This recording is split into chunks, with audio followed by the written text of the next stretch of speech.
I am Sherry Abita. I am Renu Gopal. I am Chakrabani. I am Aguilar. I am the guide teacher, Mrs. K. Anandi.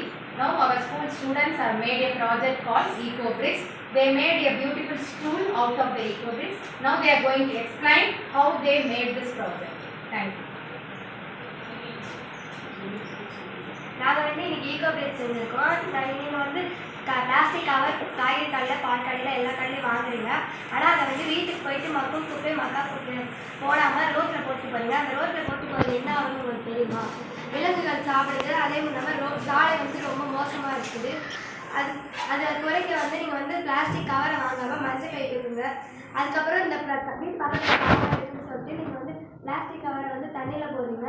அந்த தண்ணி கடலில் போய் சேரும்போது அந்த தண்ணியில் அந்த பிளாஸ்டிக் கவர் சின்ன மீன் வேறு திமிங்களை வேறு சாப்பிட்டு அந்த திமிங்களை வேறு இறந்து போகுது. அந்த பிளாஸ்டிக் கவரை நீங்கள் யூஸ் பண்ணாமல் அந்த யூஸ் பண்ணுறதுனால அது எரியுது.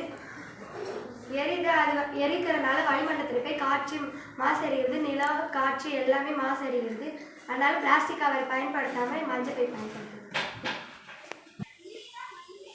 எங்கள் ஸ்கூலெல்லாம் சேர்ந்து நாங்கள் மிஸ்ஸிகிட்ட கேட்டோம். இந்த வேஸ்ட்டு பேப்பரு இந்த பாட்டில் எல்லாம் வச்சு என்ன செய்யுதுன்னு சொல்லிட்டு கேட்டோம். எங்கள் மிஸ் ஈகோபிக்ஸ் செய்யலாம் சொன்னாங்க. அதனால் நாங்கள் வீடாக போய் பிளாஸ்டிக் பாட்டிலே பிளாஸ்டிக் கவர்லாம் வாங்கிட்டு அந்த பாட்டிலில் ஈர இல்லாத தொடச்சி காய வச்சு அந்த கவர் இது உள்ள இப்படி போட்டு குச்சி வச்சு இப்படி குத்தி விட்டு உள்ளே வச்சோம். அது நல்லா இதாகி நல்லா பேப்பர்லாம் உள்ளே போய் வெயிட் ஆகிடுச்சு. அது நாங்கள் செலோ டேப்லாம் போட்டு ஒட்டி அது நல்லா ஸ்கூல் மாரி செஞ்சுருக்கோம்.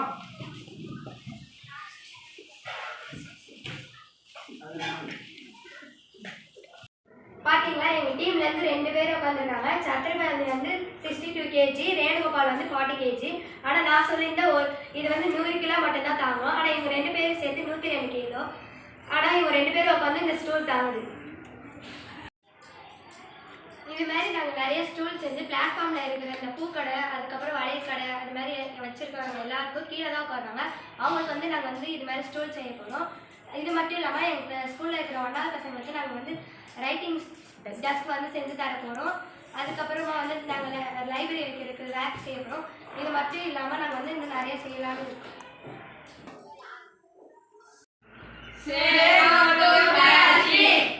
பிளாஸ்டிக் ரீசைக்கிள் பண்ணி இது மாதிரி யூஸ்ஃபுல்லாக பொருளாக மாற்றுவோம்.